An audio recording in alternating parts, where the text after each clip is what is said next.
Modi convoy భారీగా కుదించారు. 2 వాహనాలే వాడుతున్నారు మోదీ.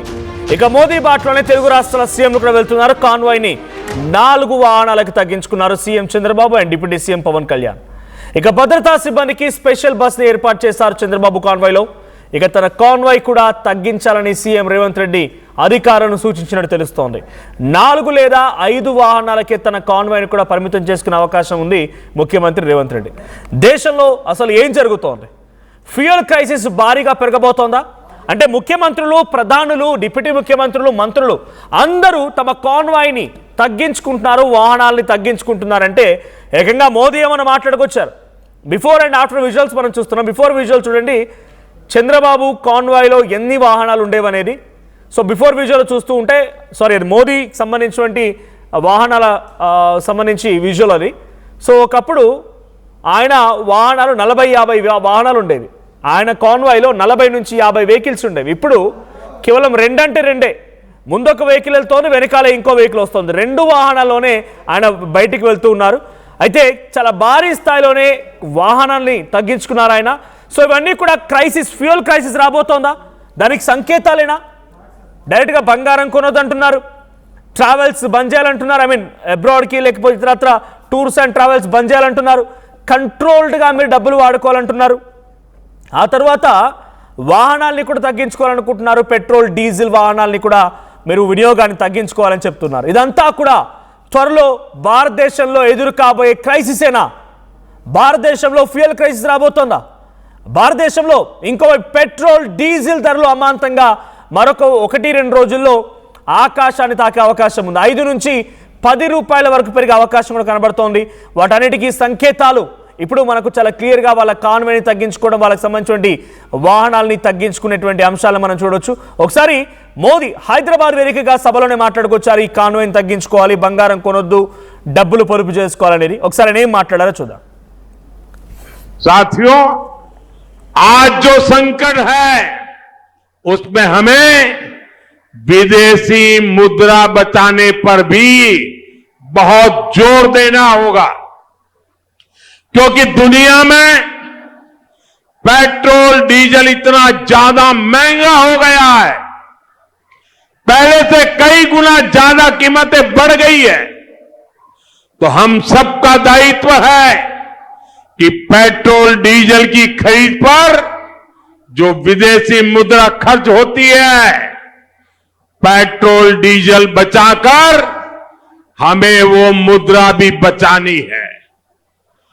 साथियों పెట్రోల్, డీజిల్ ఇప్పుడున్నటువంటి సంకటం, ఈ సంకటంలో పెట్రోల్, డీజిల్ని కొంత వినియోగంని తగ్గించాల్సిందే, ఇది ఆయన చెప్తున్నమాట. అయితే ఇప్పుడు ఇవన్నీ కూడా సంకేతాలు. సో మొన్నే 5 రాష్ట్రాల ఎన్నికలు అయిపోయాయి. అందరం ఊహించినట్టుగానే పెట్రోల్, డీజిల్ ధరలు పెరగబోతున్నాయి. ఇట్స్ ఫర్ షూర్ పెరుగుతాయి. కానీ ఒకవేళ ఆ వ్యతిరేకతని ఎదుర్కోవాలన్నా, లేదు ఒకరికి చెప్పే ముందు డెఫినెట్గా మనం కూడా పాటించాలనే సిద్ధాంతం ఉంటుంది. కాబట్టి ఆ రకంగా మోదీ కూడా పాటిస్తున్నారు. అందుకే ఆయన పెట్రోల్, డీజిల్ ధరని పెంచబోతున్న తరుణంలో ఒక్కసారిగా ఈ రకంగా ఆయన కాన్వాయ్ని తగ్గించేశారు. మనం విజువల్లో చూస్తున్నాం. ఇంకోవైపు రేవంత్ రెడ్డికి సంబంధించి విజువల్ కనబడుతోంది. రేవంత్ రెడ్డి కూడా తమ కాన్వాయ్ని తగ్గించుకోవాలని నిర్ణయించినట్టు తెలుస్తోంది. 4 వాహనాలకే పరిమితం చేయాలనుకుంటున్నారు. అటు ఇప్పటికే ఏపీ సీఎం చంద్రబాబు కూడా తన వాహనాల్ని, కాన్వాయ్ని 4 వరకే పరిమితం చేసుకున్నారు. డిప్యూటీ సీఎం కూడా 4 వాహనాలనే వాడుతున్నారు. మరికొంతమంది మంత్రులు కూడా ఇప్పటికే తగ్గించుకున్నట్టు తెలుస్తోంది. ఏదేం జరిగినా ఈ స్థాయిలో క్రైసిస్ వస్తుందా అనే అనుమానాలు రావడానికి ప్రధాన కారణం వాళ్ళ కాన్వాయ్ని తగ్గించుకోవడం, వాళ్ళ యొక్క వాహనాన్ని, కాన్వాయ్ సంఖ్యను తగ్గించుకోవడంతో ఇది డెఫినెట్గా కన్ఫర్మ్ అయినట్టుగా అంతా భావిస్తున్నారు. సో ఒకసారి మా ప్రతినిధి కృష్ణమోహన్ సిద్ధంగా ఉన్నారు. కృష్ణమోహన్, ప్రధాని, ముఖ్యమంత్రులు, మంత్రులు అంతా తమ కాన్వాయ్లోని వెహికల్స్ తగ్గించుకుంటున్నారు. ఇది ముమ్మాటికి క్రైసిస్ ఉందనేటువంటి సంకేతం ఇస్తోంది. దీంతో పాటుగా పెట్రోల్, డీజిల్ ధరలు పెరగబోతున్నాయి రకం కూడా అర్థమవుతోంది. ఏంటి ఈ తగ్గించుకోవడం అనేది? చాలామంది అఫ్కోర్స్ అటు ప్రతిపక్షమైనటువంటి కాంగ్రెస్ కానీ ఇతరత్ర పార్టీ కూడా ఇదంతా ఒక పిఆర్ స్టంట్ అని చెప్తూ ఉంటాయి. సో ఇది పిఆర్ స్టంటా, నిజంగానే క్రైసిస్ ఉందా? మరి ప్రధానమంత్రి, ముఖ్యమంత్రులకే అందుబాటులో ఉన్నటువంటి ఫ్యూయల్ సామాన్య ప్రజలకు ఎలా అందుబాటులోకి వస్తుంది? ఈ క్రైసిస్ ఎలా ఓవర్కమ్ చేయబోతోంది? డెఫినెట్ గా ఇది ఒక పెద్ద క్రైసిస్ లాగే కనపడుతుంది. రాబోయే రోజుల్లో భారతదేశంలో ఒక ఎకానమికల్ గా కావచ్చు, లేకపోతే ఈ డీజిల్ పెట్రోల్ ధరకు సంబంధించిన ఆహారం కావచ్చు, నిన్న ఆ బంగారానికి సంబంధించిన జిఎస్టీ పెంచడం కావచ్చు, ప్రధాని స్వయంగా చెప్పడం బంగారం కొనొద్దని చెప్పడం, తర్వాత తన కాన్వాయ్ని ఓన్లీ 4 వాహనాలకి తగ్గించుకోవడం, తర్వాత దాన్ని ఫాలో అవుతూ ముఖ్యమంత్రులు, మంత్రులు అందరూ కూడా కాన్వాయ్ని తగ్గించుకోవడం, పెట్రోల్ ఇవన్నీ అంటే కొంత 50 రోజులు చాలా బ్యాడ్ గా ఉండబోతున్నాయనే ఒక ఇండికేషన్ ని ప్రధానమంత్రితో సహా అందరూ ఇవ్వబోతున్నారు. అది చాలా కీలకమైన అంశంగా మారబోతుంది. మనం క్యాజువల్ గా ఏదో ఇది ఒక స్టెంట్ అనుకోవచ్చు, లేకపోతే స్టెంట్ అనుకోవచ్చు అని కాదు. అసలు వాస్తవ పరిస్థితులే భారతదేశ పరిస్థితులు కేవలం ఒక రాష్ట్రానికి ఇంకో రాష్ట్రానికి సంబంధించిన వ్యవహారం కాదు. మొత్తం పరిస్థితులు తారుమారు కాబోతున్నాయనే ఇండికేషన్స్ క్లియర్ గా కనపడుతున్నాయి. ఎక్కడికక్కడ మన గారిని చూసుకుంటే నిన్న మోడీ చేసిన ఒక్క ప్రకటనతోనే మొత్తం వ్యాపార వర్గాలు మొత్తం కూడా స్తంభించిపోయాయి. ఒక్కసారిగా షేర్ మార్కెట్ మొత్తం కూడా దాదాపుగా 1,60,000 కోట్ల రూపాయలు ఒక్కసారిగా కుదేలన్నాయి. సో ఇటువంటి సిచ్యువేషన్స్ కొంత డేంజర్ బెల్స్ ని మోగిస్తున్నాయి. మనం వాస్తవంగా ఈ ఆహారాన్ని కొంత సీరియస్ గా పరిస్థితిని ముందుగానే అర్థం చేసుకోగలగాలి. ముందుగా అర్థం చేసుకుంటున్నారు కాబట్టి ప్రస్తుతం దిశగా చర్యలు చేపట్టాలనేది ప్రధానమంత్రి మోడీ కార్యరూపణ. అందుకే కొంత సీరియస్ గా ఆయన ఏ ఆహారాన్ని అంత ఓపెన్ గా భయపెట్టే పని చేయడు. ఆయన అప్పటికప్పుడు స్ట్రాటజిక్ గా సాయంత్రానికి అప్పటికి ఒక డెసిషన్ ఇస్తే మొత్తం రోజుకి అది ఫాలో అయిపోయే విధంగా అనుసరిస్తున్నారు. అందుకే జనరల్ గా ఎటువంటి విపత్తు లేదా ఎటువంటి క్రైసిస్ లాంటివి వచ్చినప్పుడు ప్రధానులు, ముఖ్యమంత్రి ధైర్యంగా ఉండమని ధైర్యాన్ని చెప్తూ ఉంటారు, పబ్లిక్ లో ఒక మోటివేషన్ క్రియేట్ చేస్తూ ఉంటారు. కానీ మోదీ, ముఖ్యమంత్రులు అందరూ, ప్రజాప్రతినిధులు లేకుంటే పబ్లిక్ చేత ఎన్నుకోబడ్డ వాళ్ళంతా కూడా ఇప్పుడు ఈ క్రైసిస్ని ఓవర్కమ్ చేయాల్సిన సిచ్యువేషన్కి ఒక మార్గాలు వెతకాల్సిన సిచ్యువేషన్ నుంచి వాళ్ళే పాటిస్తూ తగ్గిస్తున్నారు, కాన్వాయ్ సంఖ్యను తగ్గిస్తున్నారు. 2 రోజుల పాటుగా ఇది ఉండబోతోంది. మోదీ 2 వాహనాల్లో వెళ్తున్నారు. ఈ 2 వాహనాల ప్రక్రియ ఎప్పటికీ పర్మనెంట్గా ఉంటుందా? అంటే ఈ క్రైసిస్ ఓవర్కమ్ చేసేటువంటి ప్రయత్నం ఏది లేదంటారా? అంటే ఇంకొక 1 రోజుల పాటు ఇటువంటి పరిస్థితులు ఉండే పరిస్థితి అయితే ఉంది. మోడీ 2 వాహనాలు 4 వాహనాలను పోతున్నారు. చంద్రబాబు 11 వాహనాల నుంచి 4 వాహనాలకి ఆయన కూడా తగ్గించుకున్నారు. మంత్రులు ఆంధ్రప్రదేశ్ లో మంత్రులు నారా లోకేష్ అయితే కేవలం 1 వాహనంతోనే వెళ్ళిన పరిస్థితి. సో పవన్ కళ్యాణ్ 3 వాహనాలకి వచ్చారు. అంటే ఇవన్నీ కూడా కొంత క్రైసిస్ కి ఇండికేషన్స్ ఇస్తున్నారు.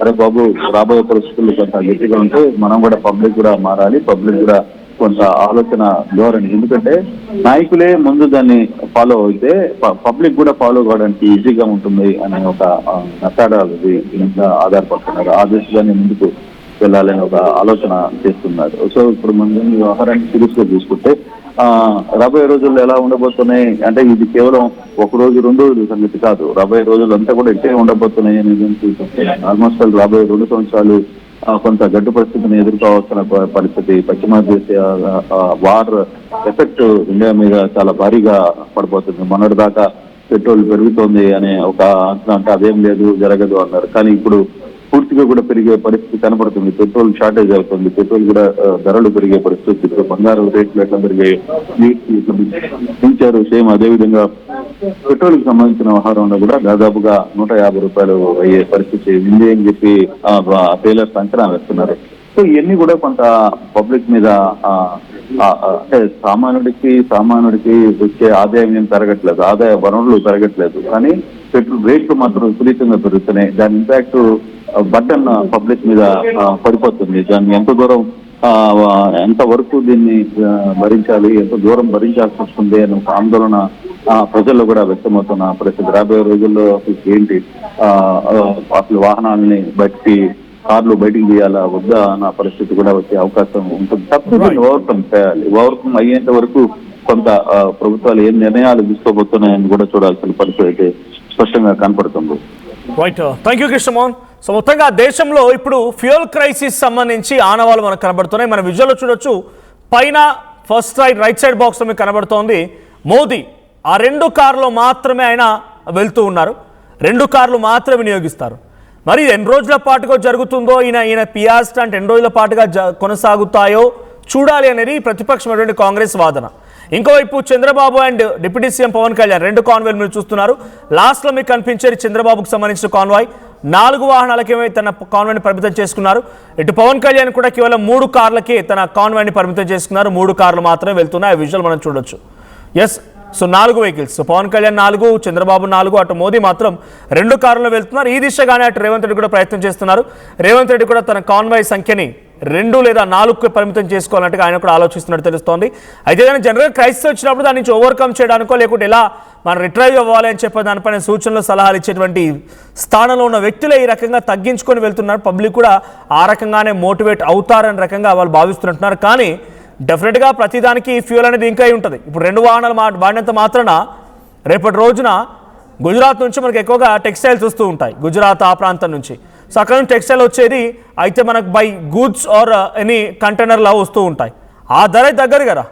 ఈయన మోదీ గారు డైరెక్ట్గా ఆయన కాన్వేలో ఉన్నటువంటి వాహనాలు తగ్గించుకున్న ఫ్యూయల్ క్రైసిస్ వచ్చిందనంటే అక్కడ నుంచి వచ్చేటువంటి టెక్స్టైల్స్ ధరలు పెరిగితే ఈ కూరగాయల ధరలు పెరిగిపోతాయి. ఇన్ఫ్లేషన్ అనేది కామన్. మహా అయితే పబ్లిక్ వినియోగించేటువంటి వ్యక్తిగత వాహనాల్లో మాత్రం కొంత పొదుపు వచ్చేమో ఆయన ఇన్స్పిరేషన్ తీసుకుంటే, కానీ ఇన్ఫ్లేషన్ మాత్రం తగ్గదు. దానికి ఇన్ఫ్లేషన్ తగ్గుముఖం పట్టే రకంగా నిర్ణయాలు తీసుకోవాల్సిన వ్యక్తే డైరెక్ట్గా ఆయన తనంతట తానే నేను తగ్గించుకున్నాను, నా యొక్క వాడకాన్ని తగ్గించుకున్నాను, నేను కార్లు వాడలేదు, మీరు కూడా వాడడం మానేయండి అని చెప్తున్నట్టు కనబడుతోంది. సో ఇన్ఫ్లేషన్ రాకుండా అడ్డుకునే మార్గాల్ని ఎంచుకోవాల్సిన ప్రధాని తనే స్వయంగా దానికి లోబడి పనిచేస్తున్న రకంగా పబ్లిక్ మాట్లాడుకుంటున్నారు. సో మీ అభిప్రాయం ఏంటి? కాన్వే సంఖ్యను తగ్గించినంత మాత్రాన ఇండియా ఈజ్ డెవలపింగ్ కంట్రీ నుంచి ఇండియా డెవలప్డ్ కంట్రీ వరకు వెళ్తుందా? ఇన్ఫ్లేషన్ తగ్గిపోతుందా? పావర్టీ కింద ఉన్నటువంటి జనమంతా కూడా పావర్టీ ఎబోవ్ పావర్టీ అయిపోతారా? సో మీ అభిప్రాయం ఏంటి? కామెంట్ చేయండి. సో ఒకసారి గతంలో మోదీ ఏం మాట్లాడారో చూద్దాం. साथियों, आज जो संकट है उसमें हमें विदेशी मुद्रा बचाने पर भी बहुत जोर देना होगा, क्योंकि दुनिया में पेट्रोल डीजल इतना ज्यादा महंगा हो गया है, पहले से कई गुना ज्यादा कीमतें बढ़ गई है. तो हम सबका दायित्व है कि पेट्रोल डीजल की खरीद पर जो विदेशी मुद्रा खर्च होती है, पेट्रोल डीजल बचाकर हमें वो मुद्रा भी बचानी है. साथियों,